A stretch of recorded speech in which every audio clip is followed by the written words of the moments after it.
사람 산을 넘고 물 건너 힘을 다해 복음의 빛처럼 빛의 사자들이여 복음의 빛처럼 새로운 밤 맑게 비춰라 빛의 사자들이여 동서남북 어디나 갈 때까지 주님만 의지하고 눈어두어 못 보는 백성에게 복음의 빛처럼 빛의 사자들이여 복음의 빛처럼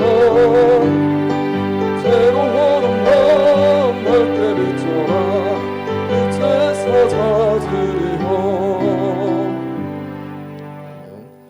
찬송가 406장입니다.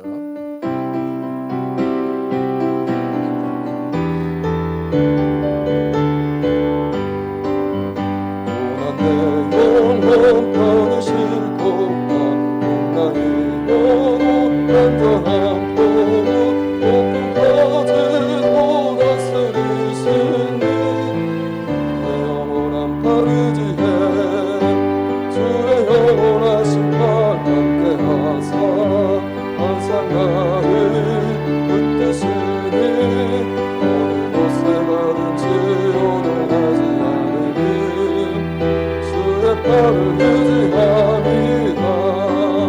세상 진도는 나를 걸어 예수님 앞에 노래함으로 주의 은혜가 충만하리니 주의 영원한 파르지에 주의 영원하신 발 함께하사 항상 나를 붙드시니 가든지 요동하지 않으니 주의 발을 의지합니다. 나의 믿음이 연약해져 미리 예비한 힘을 주신 위대할 때도 안보하시니 주의 영원한 파르지에 주의 영원하신 발 함께하사 항상 나를 붙드시니 어느 곳에 가든지 요동하지 않으니 주의 발을 의지합니다. 잊지 못한 것 주께 없으니 나의 인생을 주께 맡기고 나의 모든 짐 대신 지시니 주의 영원한 파르지에 주의 영원하신 발 함께하사 항상 나를 붙드시니 어느 곳에 가든지 요동하지 않으니 주의 발을 의지합니다. 찬송가 358장입니다.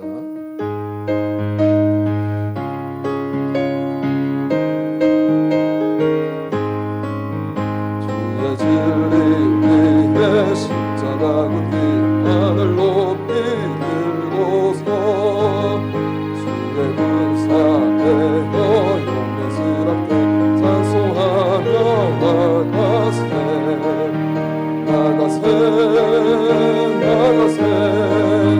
주 예수만을 위하여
찬송가 341장입니다.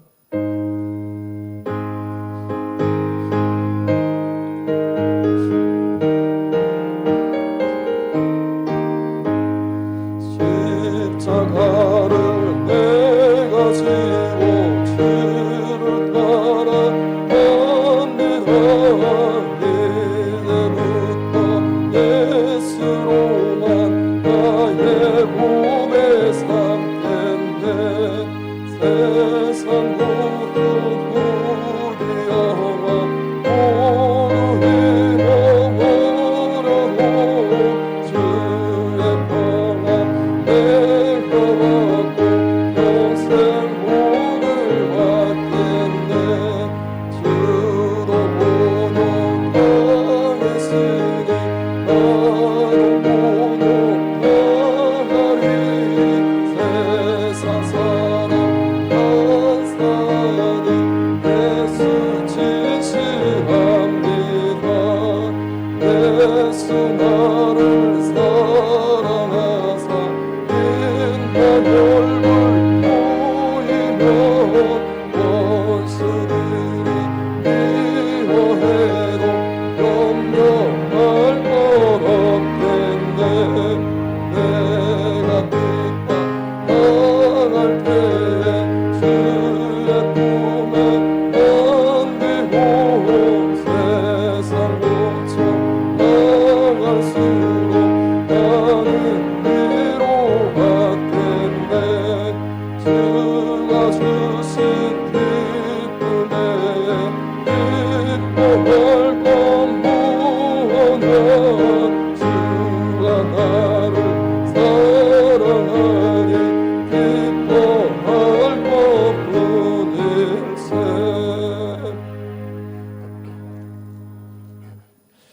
찬송가 620장입니다.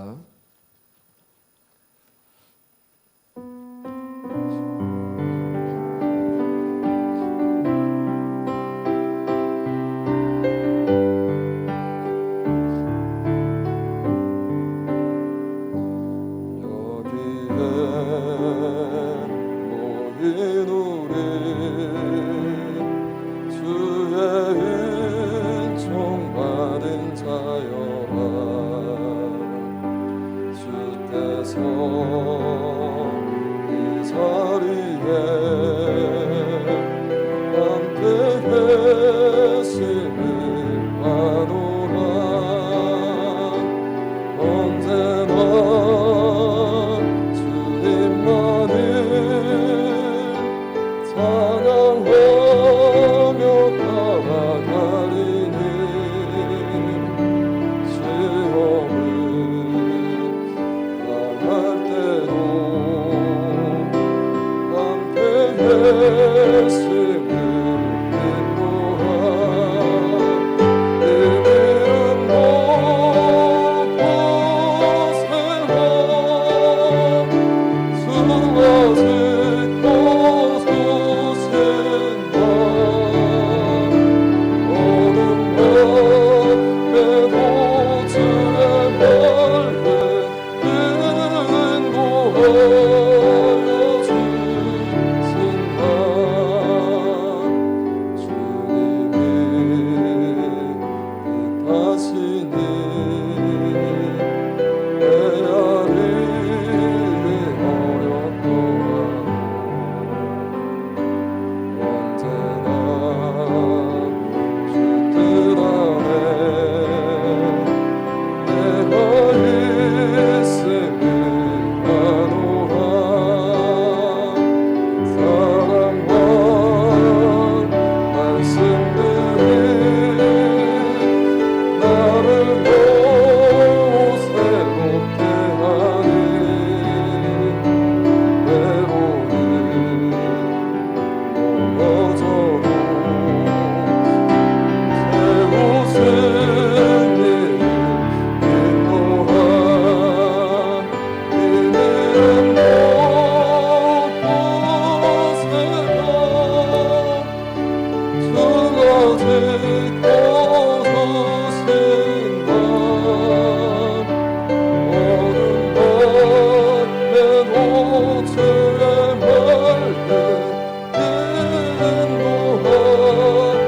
다시 한번 이 믿음 더욱 굳세라. 이 믿음 더욱 굳세라. 주가 지켜주신다. 어둠 밤에도 주의 밝은 행복하여 주신다. 아멘. 우리 이 시간 예배를 위해 잠깐 기도할 시간 갖겠습니다.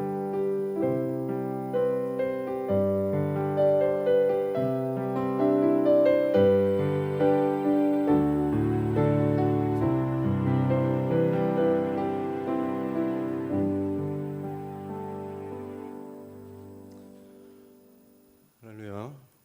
8월 넷째 주 또 하나님 앞에 나오신 여러분들 주님의 이름으로 사랑하고 축복합니다. 우리 옆에 계신 분들과 또 눈인사로 인사 나누겠습니다. 사랑합니다. 축복합니다. 네. 분위기가 또 엄중한 상황이라서 좌석 배치를 좀 마련하고 추가로 오신 분들은 또 다른 장소로 또 1층으로 또 안내 이렇게 해서 최대한 또 저희가 방역 지침을 잘 지키면서 또 하나님 앞에 예배하기를 원합니다. 아침 일찍 또 우리 성도님께서 방역 또 수고도 해주시고 하셔가지고 열심히 또 지키면서 또 하나님 앞에 예배에 집중하는 또 우리 모두가 되었으면 좋겠습니다. 교회 소식은 여러분 주보를 참조해 주시고 특별히 어려운 상황 속에서 나라와 민족 또 우리 위정자들을 위해서 또 수고하는 또 의료진들 또 수해로 인해서 고통당하는 또 우리 국민들을 위해서도 함께 또 기도해 주시면 감사하겠습니다. 마음 모아서 묵도하심으로 예배의 자리 하나님 앞에 더 가까이 나아가도록 하겠습니다.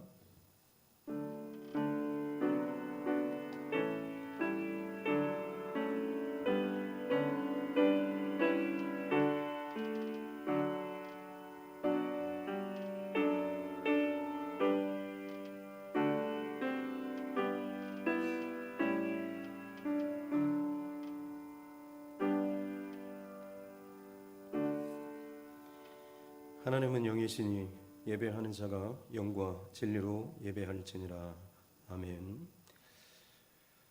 이 모든 상황과 또 형편을 잘 아시고 주관하신 하나님 아버지, 어려움의 때에 또 어려운 결단과 마음으로 하나님 앞에 나와서 또 예배하는 주의 백성들, 또 상황이 여의치 않아서 또 온라인으로 예배하는 주의 백성들, 이날의 모든 예배자들 가운데 주님의 마음을 부어주시고 애통함으로 근심함으로 그곳에만 머무는 것이 아니라 그것을 극복하고 넘어서시며 영광을 취하실 우리 하나님을 바라보며 예배할 수 있는 우리 모두 되게 하여 주시옵소서.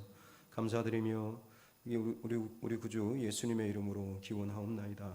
아멘. 우리 그냥 그 자리에서 경배 찬송 우리 하나님 앞에 올려드리겠습니다.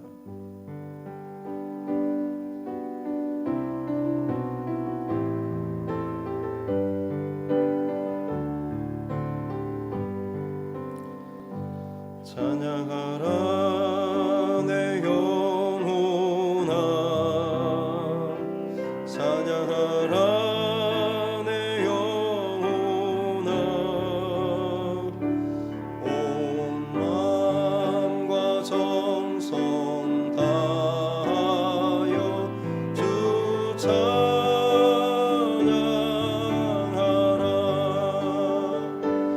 경배하라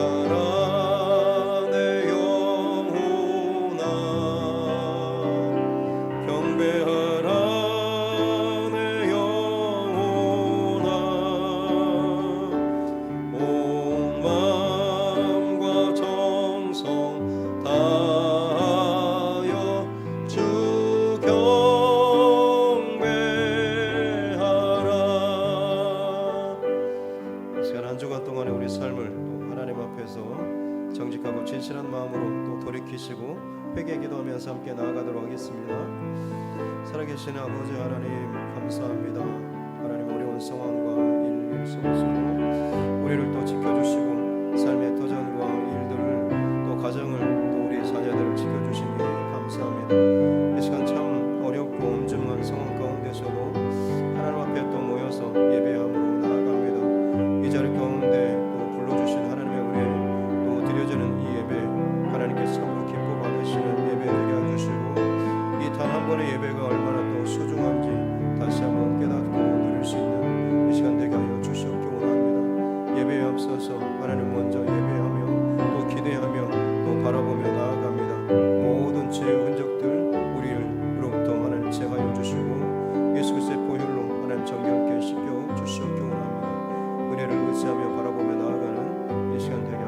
주시옵소서.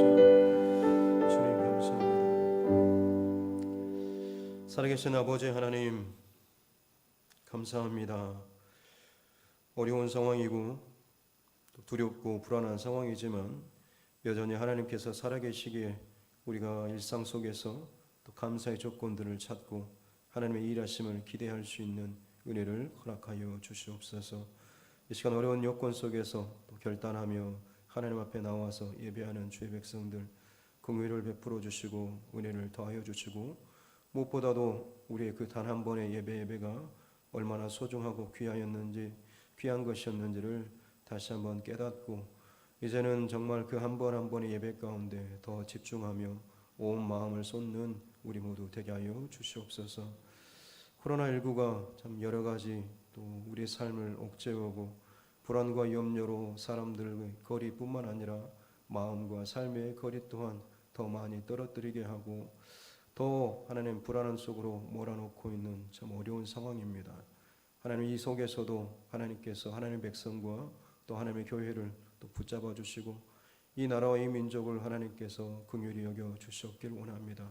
그리함으로 말미암아서 진정 사람의 어떠함이 아니라 살아계신 하나님이 정말 영광 가운데 살아계심을 나타낼 수 있는 또 나타내시는 그 증거가 우리를 통하여서 드러날 수 있는 귀한 이 어려움의 상황 되게 하여 주셔서 위기가 위기로 끝나지 않고 오히려 우리에게 믿음을 또 증거할 수 있는 또 기회의 때가 될 수 있도록 은혜 베풀어 주시옵소서. 다시 한번 마음과 중심과 삶을 정결하게 하나님 앞에 바로 세우며 모든 죄의 소욕들을 끊어내고 하나님 앞에 거룩한 신부의 그 모습 다시 오실 주님을 더 깨어서 잘 준비하며 기다리는 우리 모두 되게 하여 주시옵소서. 이 예배를 통하여서 홀로 영광 받아 주실 줄 믿사오며 거룩하신 우리 구주 예수님의 이름으로 기도드립니다. 아멘. 참 회개하는 자에게 주시는 하나님의 말씀이 여기 있습니다. 내가 이르기를 내 허물을 여호와께 자복하리라 하고 주께 내 죄를 아뢰고 내 죄악을 숨기지 아니하였더니 곧 주께서 내 죄악을 사하셨나이다. 아멘. 찬송가 되어 있는 성시 교도문 53번입니다.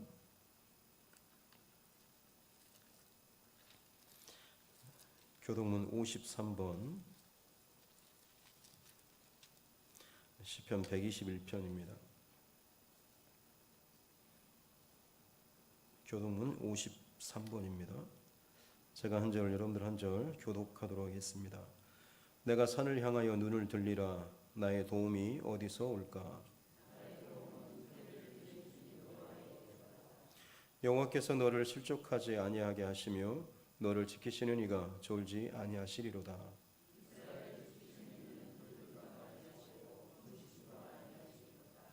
여호와는 너를 지키시는 이시라. 여호와께서 내 오른쪽에서 내 그늘이 되시나니.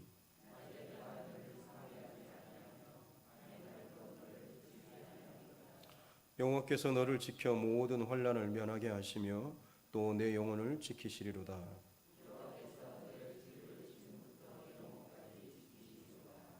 아멘. 다 같이 사도신경 함께 고백하도록 하겠습니다. 나는 전능하신 아버지 하나님 천지의 창조주를 믿습니다. 나는 그의 유일하신 아들 우리 주 예수 그리스도를 믿습니다. 그는 성령으로 잉태되어 동정녀 마리아에게서 나시고 본디오 빌라도에게 고난을 받아 십자가에 못 박혀 죽으시고 장사된 지 사흘 만에 죽은 자 가운데서 다시 살아나셨으며 하늘에 오르시어 전능하신 아버지 하나님 우편에 앉아 계시다가 거기로부터 살아있는 자와 죽은 자를 심판으로 오십니다. 나는 성령을 믿으며 거룩한 공교회와 성도의 교제와 죄를 용서받는 것과 몸의 부활과 영생을 믿습니다. 아멘. 우리 다 같이 찬송가 279장입니다. 찬송가 279장 이 찬송 부르신 후에 박호남 장로님 기도 인도해 주시겠습니다.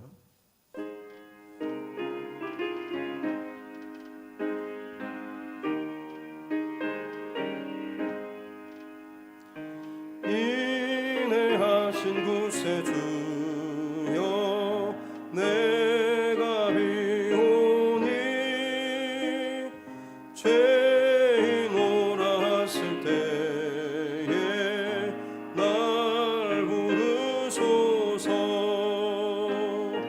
주여 주여 내가 비오니 죄인오라 하실 때에 날 부르소서. 자비하신 보좌 앞에 꿇어 엎드려 사복하고 회개하니 믿음 주소서. 주여 주여 내가 비오니 죄인오라 하실 때에 날 부르소서. 주의 공로 의지하여 주께 가오니 상한 마음을 고치시고 유원하소서. 주여 주여 내가 비오니 죄인오라 하실 때에 날 부르소서. 만복 근원 우리 주여 위로하소서. 우리 주와 같으시니 어디 있을까. 주여 주여 내가 비오니 죄인오라 하실 때에 날 부르소서.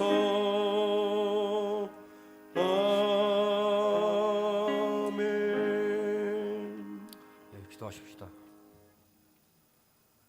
사랑이 많으시고 은혜가 풍성하시며 자비롭기가 한량없으신 거룩하신 하나님, 오늘도 복되고 거룩한 성회를 부족한 종들에게 허락하시고 주의 성전으로 불러주셔서 아버지 앞에 주의 이름으로 정성을 모아 예배케 하시니 진심으로 감사를 드립니다. 참으로 그 무덥던 여름도 어느덧 한풀 꺾이고 선선한 가을바람이 불기 시작했습니다. 하나님, 하지만 우리나라와 이 여수 지역에 아버지 하는 코로나19라고 하는 예기치 못한 큰 질병이 다시 재창궐함으로 모두 어려움을 겪고 있습니다. 부족한 기도자와 많은 사랑하는 성도님들, 지난 한 주간을 어떻게 보내셨는지 아버지 뒤돌아보게 하옵소서. 부족한 영혼 운수업을 하기에 많은 승객들을 아버지 만납니다. 그들이 많은 목회자와 많은 성도들을 아버지 흠담하고 욕하니라고 하는 그런 목소리를 들을 때마다 부족한 종 마음이 결코 변치 못합니다. 하나님, 언제부터 우리 예수 종교를 따르는, 예수님을 따르는 주의 백성들이 이러한 아버지 핍박과 이러한 아버지 하나며 비아냥거림을 받고 살았는지 이 시간 뒤돌아볼 수 있도록 도와주옵소서. 모든 것이 우리가 잘못된 열매요, 잘못된 과실로 인한 거 아닌가 생각합니다. 그 중심에는 물론 교회 지도자들이 있습니다. 목사님들이 있고 목사님들 잘못 배필한 아버지 장로들이 있습니다.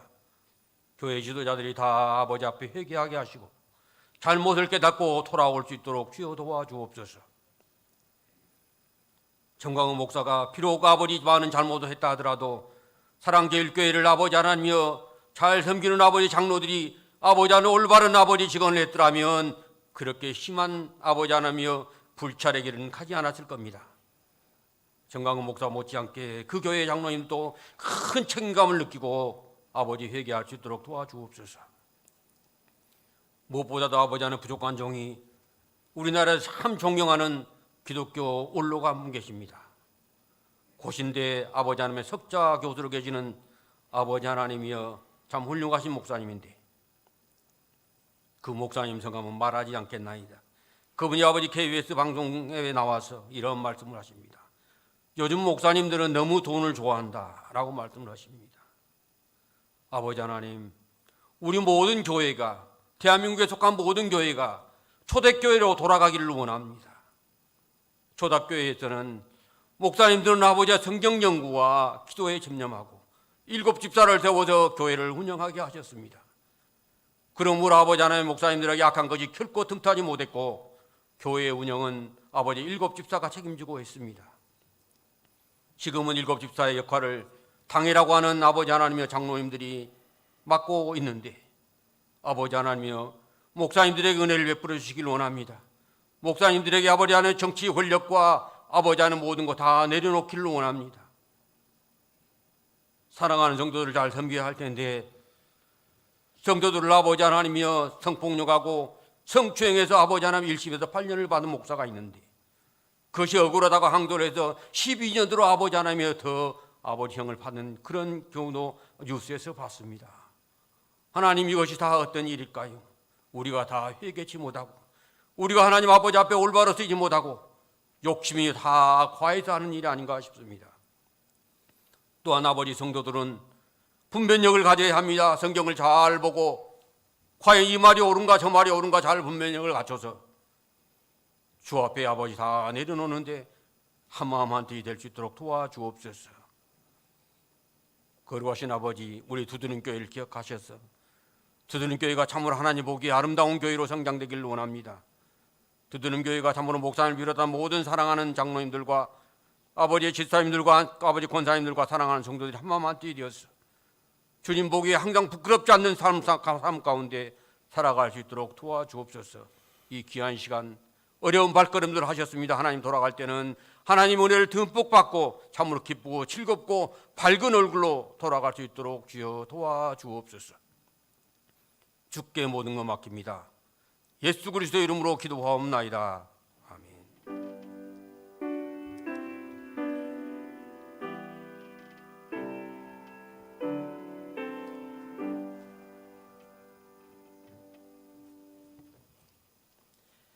하나님 말씀 보겠습니다. 구약성경 열왕기하입니다. 열왕기하 6장 8절부터 23절 말씀까지입니다.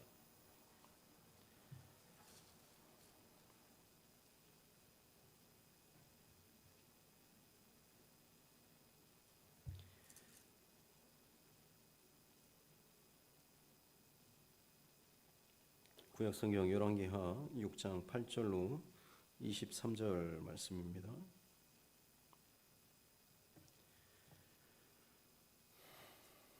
제가 가진 성경 구약 570쪽에 있습니다.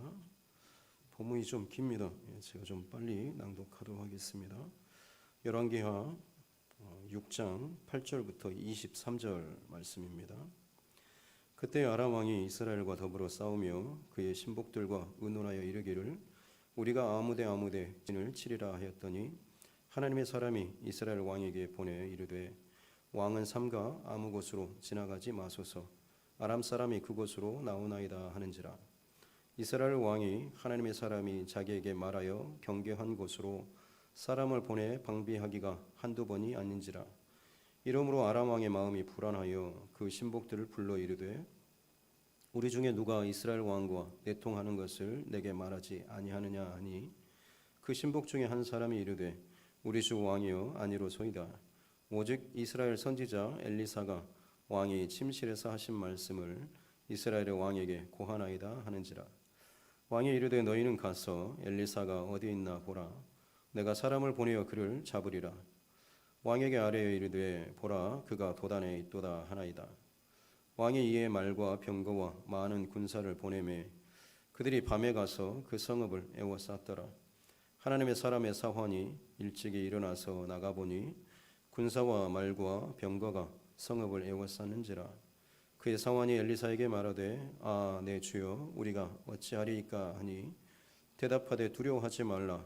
우리와 함께한 자가 그들과 함께한 자보다 많으니라 하고 기도하여 이르되 여호와여 원하건대 그의 눈을 열어서 보게 하옵소서 하니 여호와께서 그 청년의 눈을 여심해 그가 보니 불말과 불병거가 산에 가득하여 엘리사를 둘렀더라. 아람 사람이 엘리사에게 내려오매 엘리사가 여호와께 기도하여 이르되 오나간대 저 무리의 눈을 어둡게 하옵소서 하매 엘리사의 말대로 그들의 눈을 어둡게 하신지라. 엘리사가 그들에게 이르되 이는 그 길이 아니요 이는 그 성읍도 아니니 나를 따라오라. 내가 너희를 인도하여 너희가 찾는 사람에게로 나아가리라 하고 그들을 인도하여 사마리아에 이르니라. 사마리아에 들어갈 때에 엘리사가 이르되 여호와여 이 무리의 눈을 열어서 보게 하옵소서 하니 여호와께서 그들의 눈을 여심해 그들이 보니 자기들이 사마리아 가운데에 있더라. 이스라엘 왕이 그들을 보고 엘리사에게 이르되 내 아버지여 내가 치리이까 하니 대답하되 치지 마소서. 칼과 활로 사로잡은 자인들 어찌 치리이까. 떡과 물을 그들 앞에 두어 먹고 마시게 하고 그들의 주인에게로 돌려보내소서 하는지라. 왕이 위하여 음식을 많이 베풀고 그들이 먹고 마심에 놓아 보내니 그들이 그들의 주인에게로 돌아가니라.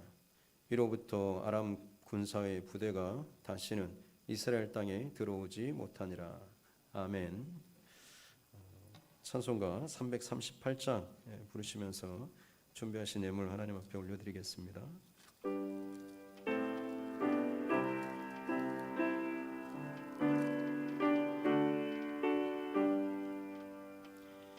내 주를 가까이 하게 함은 십자가 짐 같은 고생이나 내 일생 소원을 늘 찬송하면서 주께 더 나아가기 원합니다. 내 고생하는 것 옛 야곱이 돌베개 베고 잠 갔습니다.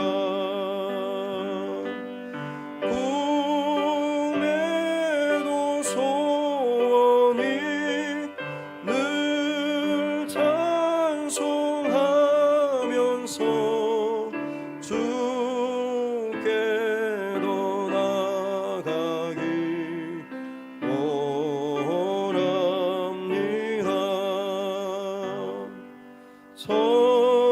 천성에 가는 길 험하여도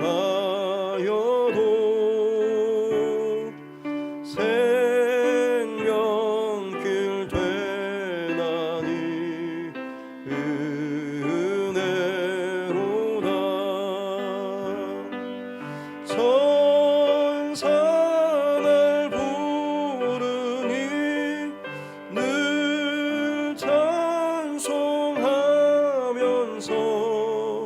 주께 더 나아가기 원합니다. 야곱이 잠 깨어 일어난 후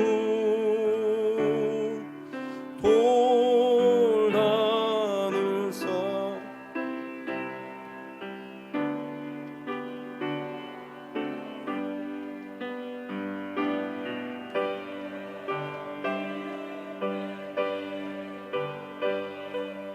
늘 찬송하면서 주께 더 나아가기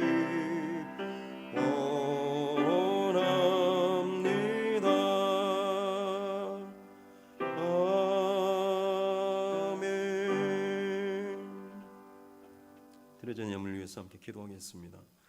존귀하신 아버지 하나님 감사합니다. 거룩한 날을 우리에게 주시고 이 날을 기억하며 또 하나님 앞에 나와서 어려운 여건 속에서도 예배를 이어갈 수 있는 은혜를 주시니 감사합니다. 이 나라뿐만 아니라 온 땅이 질병과 또 여러 가지 자연재해와 사회적인 부패와 악으로 말미암아서 참 많은 것들이 뒤틀어지고 어그러지고 있습니다. 스스로가 얼마나 못난 자인지도 모른 채 참 서로 비방하고 또 엇갈리고 싸우며 진정 하나님의 평화와 의를 구하지 못하며 하나님의 질서가 계속해서 무너지고 망가지고 있는 하나님이 안타까운 또 가슴 아픈 이 시절, 예배가 하나님 금지되고 오히려 주의 백성들이 모이는 것이 어려워지는 이 어려움의 때에 주의 백성들을 하나님 긍휼히 여겨주시고 우리 안에 하나님을 찾는 그 중심과 마음을 간절함을 더하여 주시옵기 원합니다. 어느 곳에 있든지 말씀을 더 가까이 대하며 하나님 앞에 늘 기도하며 또 힘써서 삶의 복음의 증거자로 살아갈 수 있는 우리 모두 되게 하여 주시옵소서.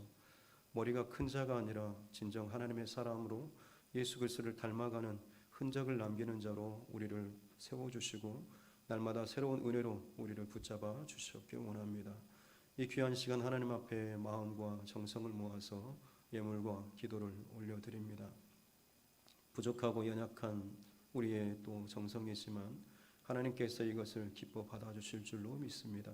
하나님의 영광과 하나님의 이름을 드러내는 곳에 귀하게 쓰임받을 수 있는 또 이 예물들 되게 하여 주시고 드리는 손길과 또 가정과 사업을 주께서 놀랍도록 축복하여 주시옵기를 원합니다. 이삭의 그 흉년의 때에 100배의 축복을 받았던 것처럼 어려움의 때에 하나님의 백성들의 그 모든 사업과 지경을 하나님께서 친히 지켜주시는 복과 은혜를 더하여 주시고 특별히 온 가족들 또 우리 사랑하는 교우들 건강 지켜주셔서 하나님 앞에 서는 그날까지 참 건강하게 우리의 신앙의 여정 잘 이끌어 나아갈 수 있도록 은혜를 더하여 주시옵소서. 세상의 수많은 두려움과 불안과 염려와 걱정과 비난과 싸우는 그 소리 계속해서 우리가 노출되고 거기에 흔들리는 자가 아니라 세상을 향하여서가 아니라 하나님을 향하여서 시선을 돌리고 고정하며 그 하나님께 붙들림 받는 복된 믿음의 삶을 살아갈 수 있도록 은혜 내려 주시옵소서. 감사드리며 거룩하신 우리 구주 예수님의 이름으로 축복하며 기도하옵나이다. 아멘. 가슴에 손을 얹고 함께 따라 선포하겠습니다. 하나님은 나를 사랑하십니다. 나는 그 사랑 안에 있습니다. 하나님께서 오늘 나에게 말씀하실 것입니다. 나의 마음은 하나님을 향해 열려 있습니다. 아멘. 사람들은 어떤 일을 경험하고 나면 그 일을 기억하고 또 분석하고 나름대로 저장을 하죠. 그래서 특히 어려운 일이나 또 곤란한 상황을 겪게 되면 다시는 그 실수를 혹은 잘못을 반복하지 않기 위해서 나름대로 또 그것을 극복할 수 있는 통과할 수 있는 여러 가지 방법들을 찾습니다. 이것을 좀 더 고급진 전문 용어로 말하자면 매뉴얼화라고 할 수가 있겠습니다. 어떤 일이 발생하게 되면 누가 언제 어느 때 어떤 역할을 하게 하는 거죠. 그래서 전체 어떤 가족이나 공동체나 국가 이 전체가 각자 맡은 역할과 이것들을 나름대로 잘 수행하면서 전체적인 톱니바퀴가 잘 굴러갈 수 있도록 그래서 개인으로서는 소수로서는 감당하기 어려운 일들도 단체가 함께 연합하고 조직화되고 매뉴얼화됨으로 말미암아서 그 문제들을 잘 극복해 나아갈 수 있게 하는 그런 것이죠. 참 굉장히 똑똑하고 또 바른 생각이기도 합니다. 이것이 어떤 조직 안에 자리 잡으면 또 그것도 굉장히 좋고 특히나 어떤 한 나라 안에 시스템 안에 이게 자리 잡혀 있으면 그야말로 그런 나라는 뭐랄까 면역력이 혹은 어떤 위기 대처 능력이 참 탁월한 그런 국가가 될 것입니다. 소위 우리가 말하는 선진국들 안에 이런 매뉴얼화 이 시스템 조직이 참 잘 되어 있습니다. 대표적으로는 독일이나 그리고 가까이 일본이라고 하는 나라는 소위 매뉴얼화의 극치를 달리는 최고 정점에 있는 그런 나라가 일본이기도 합니다. 그래서 한때 일본은 굉장히 이미지가 신뢰할 만한, 그리고 참 조직적이고 뭐든지 문제가 생겼을 때 다 매뉴얼대로 움직여지는 그런 나라라는 인상이 있습니다. 하지만 지금 많이 달라졌습니다. 철저하게 대비를 해서 어떤 경우라도 이 피해를 최소화하기 위한 매뉴얼이 잘 갖춰져 있음에도 불구하고 지금은 이 일본의 이미지가 예전만 같지 않습니다. 왜냐하면 최근에 일어나는 그런 문제나 일, 사건들 이런 것들은 사람이 준비하고 예상할 수 있는 그 범위를 뛰어넘어 버리기 때문에 그렇죠. 지진이나 해를 대비해서 방파제를 훨씬 더 깊게 견고하게 몇 겹으로 쌓고 준비를 했습니다. 그런데 그것을 싹 한꺼번에 밀어버리는 그런 해일이 발생하고, 무슨 일이 생길 때마다 한 사람 한 사람마다 각자 위치와 동선을 또 정하고 하는 원자로에 대한 안전 규정들이 정말 세밀하게 있음에도 불구하고 어느 것 하나 제대로 하지 못할 정도로 다 흐트러지고 망가져 버릴 만큼의 그런 일이 생긴 거죠. 그래서 지금은 코로나19 상황도 마찬가지입니다. 한 번도 경험해 보지 못한 일이, 사건이 터지고 나다 보니까 데이터가 없고 자료가 없으니 매뉴얼이 전혀 없는 거죠. 그러다 보니 어떤 때는 정말 어린 아이보다 더 우스운 또 그런 방법으로 대처하기도 하고, 생각지도 못한 정말 바보 같은 결정을 하기도 하는 거죠. 아마 아베 마스크라고 여기만 살짝 가리는 그런 마스크 보셨을 겁니다. 처음에 나왔을 때 얼마나 우습지 않습니까? 본인이 갖고 있던 그 매뉴얼이 깨지면 그것을 벗어났을 때 위기에 대처하는 그 능력이 그야말로 자기의 그 바닥의 실력밖에는 나타나지 않는 겁니다.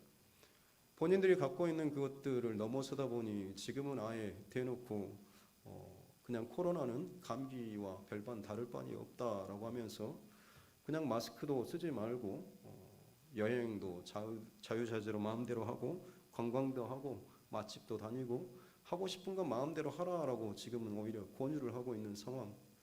하루에 지금 1000명이 넘는 확진자가 넘쳐나고 있음에도 불구하고 오히려 그런 길을 선택해서 가고 있는 좀 그런 모습입니다. 검사하는 숫자도 제한적이죠. 그래서 얼마나 많은 감염자, 확진자가 지금 도쿄나 다른 지방에 섞여서 돌아다니고 있는지 정말 알지 못하는 그런 상황입니다. 사실 이런 상황은 비단 일본뿐만 아니라 또 우리나라도 마찬가지죠. 소위 깜깜이 환자라고 하는, 본인이 걸렸는지 안 걸렸는지도 모를 정도로 그냥 돌아다니다가 검사하면 그때서 드러나는 환자, 수치상으로 10%에서 20% 정도라고 합니다. 10명 중에 한두 명이 이 깜깜이 환자라고 하는 것이죠. 그렇게 따져고 보면 굳이 8.15 집회에 참석한 사람뿐만 아니라, 예를 들자면 서울 지하철 2호선 하루 동안 이용한 그 사람들 다 같이 검사를 받으라고 해서 그 사람들 데이터를 내보면 그 속에서도 수십 명의 그 확진자들이 나올 수 있다라고 하는 것이죠. 벌써 코로나 사태가 3월부터 본격적으로 시작되어서 이제 6개월, 7개월째로 접어들고 있습니다. 근데 이 정도 되었으면 사실 날마다 오늘은 몇 명의 확진자가 나왔습니다, 이런 보고만 하고 있을 게 아니라 정말 좀 체계적이고 끝이 보일 만한 어떤 그런 대책들이 좀 나와야 하지 않겠습니까? 근본적으로는 1차적으로는 몇 명을 검사를 했는데 몇 퍼센트의 확진자가 나와서 어떤 지금의 분포되어 있는 퍼센테이지가 어느 정도라고 하는 게 수치상으로 객관적으로 좀 나왔으면 좋겠는데, 지금의 상황은 많이 검사하면 많이 나오고 적게 검사하면 적게 나오는 이런 시스템입니다. 정말 어떻게 보면 나쁜 마음을 먹은 누군가가 있다고 한다면 그 정치인이 자기에게 불리한 상황이게 되면 검사를 많이 해서 사람들에게 불안하게 만들어줄 만큼 그런 상황이기도 하다라고 하는 거죠. 여당에게 불리한 상황일 때 검사 수를 늘려버린다거나 하게 되면 어떻게 보면 이것은 좀 정치적으로 악용될 소지가 많이 있다라고 하는 것이죠. 그래서 정부에 좀 더 긍정적이고 협조적인 분위기로 만들어 가게 할 수도 있다라고 하는 것. 더군다나 요즘에 교회발이라고 하는 것, 사실 그 사람이 어디에서 걸렸는지 맨 처음 출발지는 모르지 않습니까? 근데 그 사람이 걸린 사람이 교회 다니면 교회발로 일단은 지정을 하고 출발을 하는 거죠. 누가 어디서 어떻게 시작됐는가, 무슨 발이라고 하는 것도 사실은 힘을 갖고 있는 사람이 정하고 있는 그런 상태라고 하는 것이죠. 8.15에 그게 15일 날 모이면 안 된다라고 철저하게 방어를 했다가 이틀 뒤에 17일 날 주말에는 외식 상품권까지 나눠주면서 나가서 마음껏 즐기고 또 하십시오라고 하는 거. 해운대에 막 수십만 명이 모이고 카페며 극장이며 식당이며 사람들이 그 넘쳐나게 또 나갔다가 갑자기 또 일이 터지면 그것을 한쪽으로 또 몰아서 또 세워가는 이런 모습들.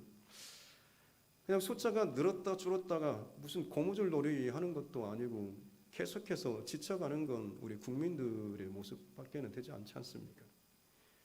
어떻게 보면 5천만 국민이면 그냥 날짜를 정해서 같이 그냥 한꺼번에 다 검사를 다 받고 그 전체적인 데이터를 가지고 좀 정리해 나가는 이런 방법을 하는 것도 어떨까 싶은 그런 마음도 있습니다. 계속해서 정말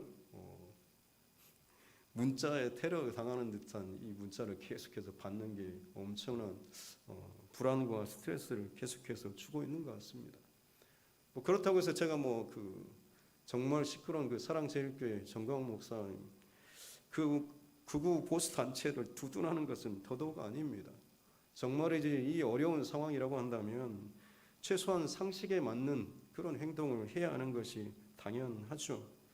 무엇보다 교회는 서로의 위치나 상대방의 생명 이런 처지를 참 존중하고 배려해주는 사랑하는 그런 것이 교회의 가장 중심 핵심 덕목입니다. 근데 무슨 정치 조직화된 것도 아니고 겉모양은 그런 종교적인 모습을 갖고 있지만 속은 정말 시커멓고 고집불통에 말도 통하지 않는 이런 모습을 보이고 있는 참 안타깝습니다. 그러면서 가장 제일 안타까운 것은 작금에 일어나고 있는 이 결과들 또 어려운 현실에 대해서 서로 공격하고 누구 탓만을 하고 있다라고 하는 거죠. 세균 테러를 당했느니 조직적인 방해니 그렇게 서로 싸우고 공포 분위기를 조성하는 것으로는 사실 이 코로나19는 제대로 대처가 되는 게 아니지 않습니까? 잠깐 시선을 돌리는 회피용은 되겠지만 본질적인 문제 해결은 되지 않는 것이죠. 좀 더 함께 또 근본적이고 긍정적인 해결 방안을 좀 고민하고 찾아가야 하는 그런 상황이 정말 협력해야 되는 그런 상황이 지금의 상황인 줄로 믿습니다. 오늘 말씀에도 보면 하나의 전쟁, 두 갈라지는 세력들이 부딪히는 싸움이 나오고 있습니다. 아람과 이스라엘의 전쟁이 벌어졌습니다. 근데 아람 군대가 매복을 어디 하겠다라고 하고 작전을 짰는데 이게 매번 들통이 나는 거죠. 왜냐하면 엘리사 선지자가 그것을 알고 이스라엘 왕에게 어디에 적군들이 매복을 하고 진을 칠 거니까 조심하십시오라고 알려주는 겁니다. 몇 번을 당하고 나니 허탕을 치고 나니까 이 아람 왕이 자기의 그 신복들을 불러 모읍니다. 아무래도 우리 속에 내부 고발자 스파이가 있는 것 같다라고 말을 하죠. 그렇지 않고서야 우리가 이렇게 비밀하게 짰던 작전이 여러 번 이렇게 들통날 리가 없다라고 하죠. 그때 그 신복 중에 하나가 말을 해주죠. 그것이 아닙니다. 왕이 침소에서 하는 그 비밀스러운 이야기라고 할지라도 저 이스라엘의 엘리사라고 하는 그 선지자가 다 알고 자기 왕에게 전해줍니다라고 이야기를 해주죠. 그러자 이제 이 아람 왕이 그런 일도 있냐라고 하면서 그놈이 어딨냐라고 위치를 파악하고 도단성에 있다라고 하니까 그러면 일단은 그놈을 먼저 잡아야 되겠다 해가지고 군대 병거 군사를 그쪽으로 보내서 도단성을 포위하게 하죠. 근데 여러분 이게 좀 웃기지 않습니까? 아람의 군대가 지금 펼치는 작전 내용을 하나하나 미리 알고 알려줬던 엘리사입니다. 근데 본인을 잡으러 온다라고 지금 마음먹고 군대를 또 보냈으면 몰랐을까요? 조직적인 군대도 다 알았는데 자기를 잡으러 오는데 왜 몰랐을까요? 당연히 알았을 것입니다. 그리고 저희가 알았다고 한다면 오늘 몇 시 정도 올 거니까 미리 다른 데로 장소를 옮겨서 피하면 절대로 잡을 수가 없을 것입니다. 하지만 엘리사는 그 도단성에서 피해서 다른 곳으로 가지 않았죠. 그곳에 머물러 있었고 포위가 되었습니다. 그동안에는 잘 피할 길을 알려주고 했지만 본인은 정작 피하지 않았다라고 하는 거죠. 도대체 이유가 무엇일까요? 엘리사는 어떤 마음 때문에, 어떤 이유 때문에 도단성에 머물렀을까요? 그리고 오늘 본문에서 이 엘리사 선지자가 보여주는 행동은 어떤 목적을 그 안에 품고 있을까요? 이것이 오늘 말씀 가운데 나누고자 하는 핵심 질문입니다. 꼭 기억하시기 바랍니다. 엘리사의 상황, 다음날 일어났더니 그냥 포위된 상황을 보게 되죠. 깜짝 놀랐을 것 같습니다. 잘 잤다 하고 기지개를 켜는데 갑자기 성 주위 전체를 다 아람 군대가 둘러싸고 곧 쳐내려올 그런 기세로 있고 있으니까 얼마나 놀랐겠습니까? 놀람도 잠시 제 개인적인 생각으로는 놀란 것보다는 그 뒤에 어떤 배신감이나 의문점이 들었을 것 같습니다. 어떤 거냐면 저 양반이 혹시 능력이 떨어진 게 아닐까 싶은 그런 의문점이죠. 지금까지는 이 아람의 군대가 어떻게 이동하는 것들을 정말 손바닥 보듯이 다 알고 알려줬던 사람인데 정작 오늘 아침에는 자기에게 닥쳐진 일에는 그걸 모르는 먹통인 상태가 되어버렸다고 한다면 얼마나 이게 참 끔찍한 상황이겠습니까? 그래서 이 상황 앞에서 이 사환이, 엘리사의 사환이 이제는 죽었다 싶어가지고 스승님 이제 우리 어떻게 합니까? 꼼짝없이 죽게 되었습니다 라고 이야기를 하죠. 그때 엘리사가 기도하면서 하는 말이 여호와여 원하건대 그의 눈을 열어 보게 하옵소서라고 기도를 합니다. 그가 지금 보고 있는 것에 사로잡혀서 두려움에 사로잡혀서 정작 보지 못하는 것을 보게 해달라고 기도를 할 때에 그의 눈이 열려서 적군의 그 배후에서 더 많은 수, 더 강력한 불병거와 불말이 기다리고 있는, 대기하고 있는, 둘러싸고 있는 그 광경을 보게 되는 것이죠. 사랑하는 성도 여러분, 똑같은 상황임에도 불구하고 엘리사의 사환과 엘리사의 지금 대하는 태도나 모습이 정반대이죠. 엘리사 선지자는 굉장히 여유가 있고 만만한 상황입니다. 하지만 엘리사의 사환은 두려워서 어쩌면 아마 눈물이 흘릴 정도로 불안하고 염려하고 있는 그런 모습입니다. 도대체 무엇이 똑같은 상황인데 두 사람의 이런 엄청난 차이를 만들어냈을까요? 그것은 바로 하나님을 아는 것, 이것의 차이인 것입니다. 하나님을 아는 엘리사와 그리고 하나님을 알지 못하는 엘리사의 사환의 차이라고 할 수가 있는 것이죠. 엘리사 선지자는 선지자로 부름받고 훈련을 하고 또 여러 가지 기적을 행하고 또 하나님의 말씀을 증거하는 이 모든 과정을 통하여서 수단을 배우는 것이 아니고 방법을 터득한 것이 아니고 상황을 개선시키는 데 목적을 두는 것이 아니라 하나님이 어떤 분이신가라고 하는 것을 엘리사 선지자는 그것을 배워갖고 그런 알을 자기 안에 채워나갔던 것입니다. 하지만 엘리사의 사환은 똑같이 그 길을 걷고 또 행하는 것들을 보고 가르치는 것을 들었음에도 불구하고 그의 목적은 하나님을 알아가는 데 목적이 있었던 것이 아니었다라고 하는 거죠. 엘리사 선지자는 하나님께서 이스라엘 백성들을 얼마나 사랑하시는가라고 하는 것을 너무나 잘 알았던 사람입니다. 그래서 하나님께서 이 이스라엘 백성들에게 원하시는 것이 무엇인지를 또 엘리사 선지자는 잘 알았습니다. 전쟁에서 승리하는 것, 땅을 영토로 확장시키는 것, 이 모든 세상적인 부귀나 영화가 아니라 하나님의 백성이 하나님의 백성다운 삶을 사는 것, 죄의 유혹과 죄의 어떤 위험으로부터 이겨낼 수 있는, 죄를 극복할 수 있는 가장 본질적인 하나님의 백성다움의 그 삶을 살기를 원하는 것, 이것이 하나님께서 원하는 것이다라고 하는 것을 엘리사 선지자는 알았던 것입니다. 전쟁에 있어서도 마찬가지입니다. 전쟁의 군대의 수나 혹은 무기의 성능이나 이게 아니라 정말 하나님께서 작정하시면 그 전쟁의 승패가 달라진다라고 하는 것을 엘리사 선지자는 알았다라고 하는 것입니다. 그렇기 때문에 하나님께서 보호하시고 지키신다라고 한다면 어떤 상황이라고 할지라도 그 전쟁을 이기게 하시고 보호하시고 지키신다라고 하는 하나님의 어떤 분이신가에 대한 분명한 자기 안에 알미 있었기 때문에 엘리사는 지금의 적군들이 둘러싼다고 할지라도 두려워하지 않을 수가 있었다라고 하는 것입니다.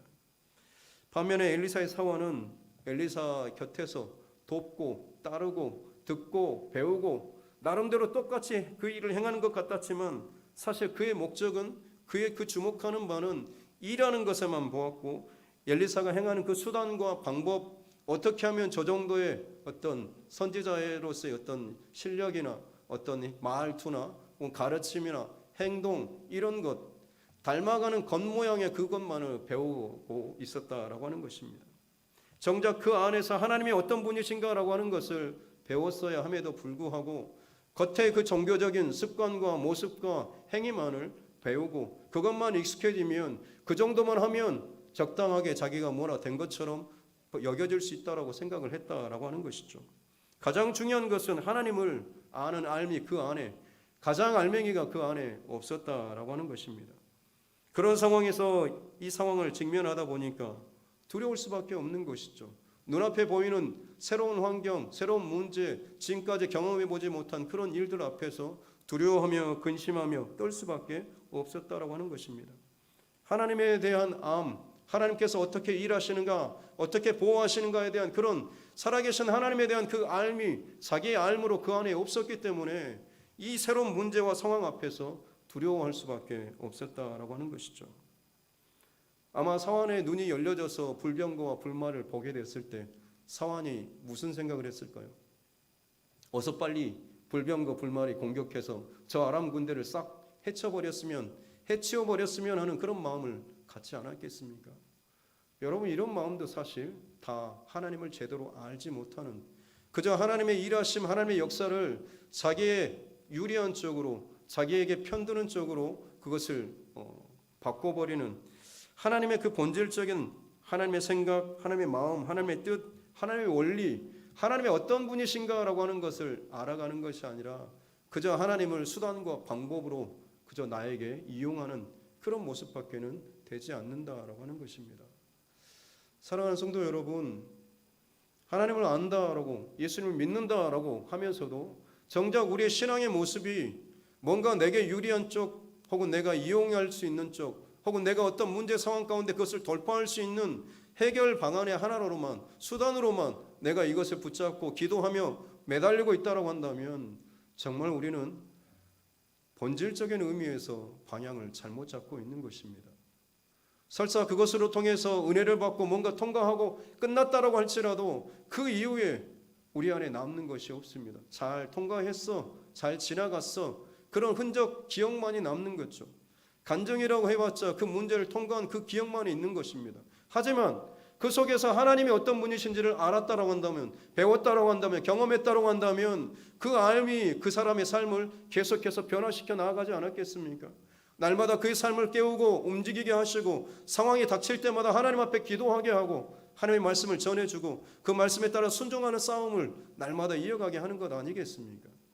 동일한 문제이지만 내가 그 하나님에 대해서 방법과 수단으로 그 하나님을 대하는 것과 그 하나님의 뜻과 하나님의 그 알아가는 것에 목적을 두는 것과는 전혀 차이가 엄청나게 난다라고 하는 것입니다. 엘리사와 엘리사의 사환의 차이가 바로 이것이죠. 엘리사의 사환은 지금 당장 지금의 이 포위 상황을 벗어나는 것, 전쟁에서 이기는 것, 이게 중요한 것이었습니다. 그러나 하나님께 중요한 것은 다른 것이 아니라 하나님을 알게 하는 것이죠. 하나님의 사람, 하나님의 백성이 하나님의 어떤 분이신가라고 하는 것을 나의 알므로 고백하며 체험하며 아는 것을 하나님께서는 가장 원하시고 계시다라고 하는 것입니다. 그래서 지금 이야기의 전개가 전혀 다르게 펼쳐진 거죠. 그저 전쟁의 승리라고 한다면 거기서 그냥 끝냈어야죠. 하지만 어떻습니까? 엘리사 선지자가 아람 군대의 눈을 멀게 해달라고 기도를 하고, 또 그들이 눈이 다 멀자 그들을 데리고 나를 따라오십시오라고 하면서 스스로 가이드가 되어서 인도에 갑니다. 어디로 갑니까? 사마리아 성으로 가죠. 사마리아 성은 북이스라엘의 수도입니다. 아마 그곳에서도 난리가 났을 것 같습니다. 벌건 대낮에 적군의 군대가 엘리사 선지자가 인도하는 대로 눈이 보이지 않으니까 더듬더듬 하면서 다들 엉거주춤한 모습으로 다 그 성읍으로 들어오는 모습. 그러다가 사마리아 성읍 중간쯤에 모였을 때 갑자기 눈이 뜨어졌으면 어떻겠습니까? 그곳에 이스라엘 군대, 이스라엘 백성, 또 이스라엘 왕이 쳐다보고 있지 않았겠습니까? 깜짝 놀라다 못해서 기절했을 것 같습니다. 엘리사 선지자 한 명 잡겠다고 나섰는데 갑자기 눈이 멀고 또 따라왔더니 갑자기 또 눈이 떠지고, 눈 떠봤더니 적국의 수도의 심장부에 그냥 거기에 둘러서서 있는 그런 형세입니다. 이 모습 속에서 이스라엘 왕이 엘리사 선지자에게 묻죠. 내가 치리이까 내가 치리이까라고 하면서 21절에 아마 이 이스라엘 왕도 지금 이 적군을 제거하는 이 목적을 지금 마음에 두고 있었습니다. 얼마나 이 적을 치고 싶었으면 칠까요라고 하면서 계속 재촉하고 있는 그런 모습입니다. 근데 여러분, 이 왕의 모습도 사실은 엘리사의 사환과 동일한 그런 모습입니다. 지금 당장 눈앞에 보이는 적을 치고 싶어 하는 것이고, 내게 위험 요소가 되는 것을 제거해서 내가 평안을 얻고 싶고 쉬고 싶고 안정을 누리고 싶은 그런 모습인 것이죠. 나를 위해서, 나를 중심으로 해서 다른 모든 것들을 수단과 방법으로 삼는 그런 태도라고 할 수가 있는 것입니다. 하지만 여러분, 다시 말씀드리지만 하나님의 목적은 전쟁에서 이기는 것이 아닙니다. 전쟁에서 이기는 것이었다고 한다면 굳이 이 아람 군대를 도단에서부터 이 사마리아까지 데리고 올 필요가 없지 않습니까? 그런데 왜 하나님께서는 엘리사를 통해서 이 아람 군대를 눈이 멀게 해가지고 여기까지 데려오셨을까요? 엘리사 사환에게 보여주셨던 것과 동일합니다. 하나님께서는 마찬가지로 엘리사의 사환과 여호람 왕과 이스라엘 백성과 아람의 군대 모두에게 하나님이 어떤 분이신가라고 하는 것을 알려주기를 원하셨기 때문에 그렇습니다. 다른 누군가가 아니라 하나님께서는 누구에게든지 간에 하나님이 어떤 분이신가를 나타내고 싶어하고 알려주기를 원하고 그들이 하나님을 받기를 원하신다라고 하는 것입니다. 다시 말씀드립니다. 하나님의 그 목적은 전쟁의 승리가 아닙니다. 그 어떤 상황이든지 간에 그 속에서 하나님을 알게 하는 것, 이것이 하나님의 목적인 것이죠. 그래서 바른 신앙을 갖고 있는 사람은 어떤 상황이 있든지 간에 내가 이 문제를 어떻게 하나님의 도우심을 통해서 풀어가고 통과하고 해결할 것인가, 여기에 목적이 있는 것이 아니라 지금의 내 처한 상황 속에서 하나님은 내게 어떤 분이신가, 나는 하나님을 어떻게 지금 더 알아가고 그 하나님은 내게 어떤 하나님이신가라고 하는 것을 배워가는 이 싸움을 하는 것이 진짜 신앙의 싸움이라고 할 수가 있는 것입니다.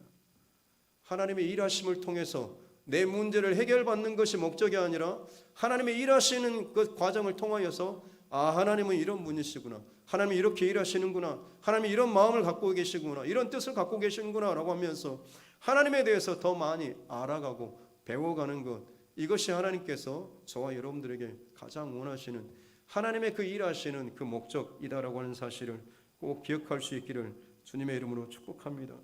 그렇습니다. 여러분, 전쟁의 승리라고 한다면 굳이 데려올 필요가 없었지 않습니까? 왕은 사마리아 성에 있고 엘리사는 도단성에 있습니다. 어느 날 도단성에 적군에 대해서 포위되었습니다. 그 소식이 왕에게 들리겠지 않습니까? 포위되었답니다. 어떻게 하지? 불안하고 염려하는데 그 다음날 연락이 또 옵니다. 적군들이 다 물러갔답니다. 그래, 잘 됐구나. 만약 여러분 이런 상황으로 끝났다고 한다면 어떻습니까? 이 사마리아 성에 있던 왕, 백성들, 그 군대들, 하나님이 어떻게 일하셨는지 알 수 있을까요? 알지 못하죠. 전쟁의 승패 결과만을 그냥 아는 것뿐인 것입니다. 오늘 이 말씀 속에서 이 아람 군대를 굳이 눈을 멀게 하고 그 먼 거리를 데리고 오고 그리고 이 성읍 안에 지금 그들 안에 풀어놓게 하는 것, 눈을 뜨게 하는 것, 이걸 통해서 하나님께서 다시 말씀드리지만 모든 사람들에게 하나님이 어떤 분이신가를 알게 하기 위함인 것입니다. 심지어 적군에게까지 말이죠. 하나님을 전혀 구하지도 않고 찾지도 알지도 섬기지도 않는 그들에게조차도 하나님께서는 적군이기 때문에 마땅히 제거되고 죽어져야 하는 그런 입장이긴 하지만 그들에게조차도 하나님께서는 은혜를 베풀어 주시는 분, 죽이지 않고 그들이 다시 다치지 않고 다시금 자기의 나라로 돌아갈 수 있도록 먹고 마시고 놓아 보내게 하시는 하나님의 그 은혜와 하나님의 성품, 이것을 하나님께서는 보여주셨다고 하는 거죠. 죽이고자 하는 그런 왕이었지만 엘리사 선지자를 통해서 하나님 마음을 흘려보내주십니다. 죽이지 말고 그들을 먹고 마시고 쉬게 해서 잘 돌려보내라고 말씀하고 계시는 것입니다. 그렇게 해서 하나님께서는 어느 누구도 이긴 자나 진 자가 없게 만드시는 것입니다. 두 나라가 전쟁이 없고 평화하게 화평하게 만드셨다라고 하는 것이죠. 이걸 통해서 더 큰 것은 온 땅이 온 나라가 살아계신 하나님이 어떤 분이신가라고 하는 것을 알려주셨다라고 하는 것입니다. 오늘 본문의 사건은 바로 이것, 하나님이 어떤 분이신가라고 하는 것을 모든 사람들에게 알려주시는 것입니다. 지금도 하나님의 일하심의 목적은 동일합니다. 사랑하는 두드림교회 성도 여러분, 한 번도 경험해 보지 못한 코로나19 상황이 계속해서 이어지고 있는 상황 속입니다. 여러분은 이 어려움의 때에 하나님 앞에서 어떤 과정을 통과하고 계신가요? 어렵고 힘드니까 빨리 좀 지나가게 해주시라고, 아니면 지금 나 닥친 문제가 너무 어려우니까 힘드니까 하나님 어떻게 좀 넘어가게 해달라고, 해결해 달라고 이런 쪽만 계속해서 하나님께 구하고 관계를 맺어가고 있지는 않습니까? 하나님께서 진정 저와 여러분들에게 원하시고 바라시는 것은 하나님을 더 깊이 알아가는 것을 원하십니다. 지금의 이 어려운 상황 속에서 하나님이 어떤 분이신지를 더 깊이 체험할 수 있는 귀한 기회의 때인 줄로 믿습니다. 우리의 생각과 계산과 마음의 어떠함들을 다 내려놓고 이 상황 속에서 하나님은 어떻게 일하시는지, 이 상황 속에서 하나님께서는 하나님의 사람들에게 무엇을 원하시는지, 이것을 우리가 찾고 구하고 기도하며 씨름하면서 이 과정들을 그렇게 하나님을 알아가고 배워가는 과정으로 우리가 삼아 나아갈 수 있기를 바랍니다. 그것이 진정 이 코로나 시대를 바르게 지혜롭게 믿음으로 통과하는 하나님의 사람들의 모습, 또 하나님의 기뻐하시는 교회의 모습인 줄로 믿습니다. 두려움과 염려나 걱정 때문에 똑같이 흔들리고 불안하고 염려하고 누군가를 비난하고 공격하는 이런 거 말고 진짜 이 상황 속에서 일하시는 하나님의 모습, 살아계신 하나님의 모습, 그 하나님의 목적, 나를 통하여서 무엇을 원하시는지 이것을 더 깊이 구하고 깨닫고 또 그대로 순종하며 나아갈 수 있는, 그래서 그냥 세상으로부터 손가락질 받고 지탄받는 교회가 아니라, 야, 하나님의 사람은 저렇게 하나님의 일하심을 나타내는구나, 하나님은 저렇게 살아계시는구나 라고 하는 것을 저와 여러분들이 정말 잘 드러내고 보여줄 수 있는 귀한 하나님의 사람들 될 수 있기를 주님의 이름으로 축복합니다. 이 시간 말씀을 생각하면서 함께 우리 결단의 기도 드리도록 하겠습니다.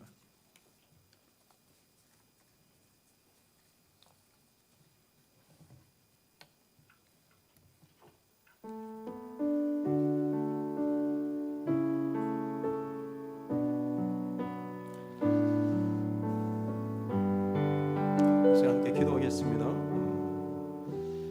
우리에게 주어진 이 상황들, 또 어려운 일들, 혹은 코로나뿐만 아니라 내 안에 지금 막혀있는 여러 가지 두렵고 염려스러운, 또 걱정과 근심스러운 가정의 일들, 또 사업의 혹은 자녀의 어떤 문제든지 간에 과연 그 속에서 하나님은 어떻게 일하고 계시는지, 내가 그 하나님을 주목하고 있는지, 아니면 그냥 어떻게든 이 문제를 빨리 해결하고 벗어나기 위해서 그 해결사로서만 내가 그 하나님을 요청하고 있는지 다시 한번 돌아볼 수 있는 이 시간 되었으면 좋겠습니다.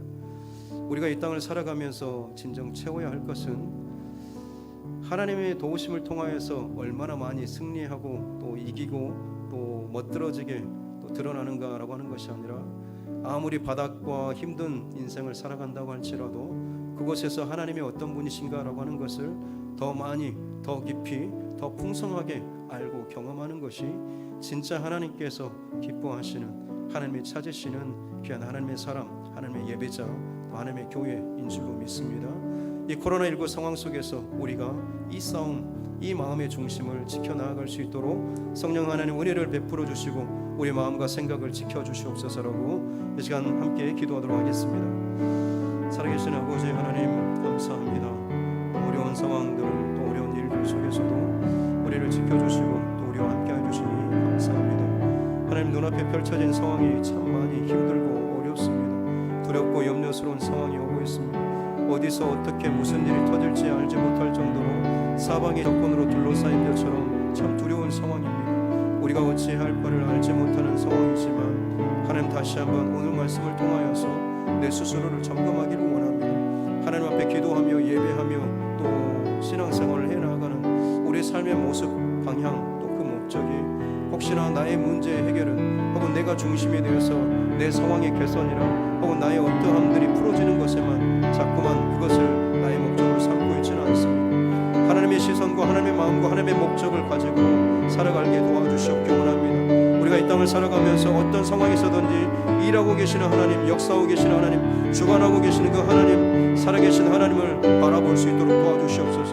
그 하나님의 일하시는 그 방식들, 그 하나님의 어떤 목적과 의도를 가지고 이 땅 가운데 이 일들을 행하시는가라고 하는 것을 깨닫게 하여 주시고 그 하나님의 마음을 우리 안에 온전히 새기게 도와주시고 애통하며 아파하며 슬퍼하면서도 그 하나님의 마음을 흘려보내고 그 하나님의 사람으로서 살아갈 수 있는 우리를 허락하여 주시옵기 원합니다. 그렇게 우리가 하나님의 사람들로서 빛과 소금으로서 세상 가운데 드러날 수 있는 복음의 증거자의 삶 살게 도와주시옵소서.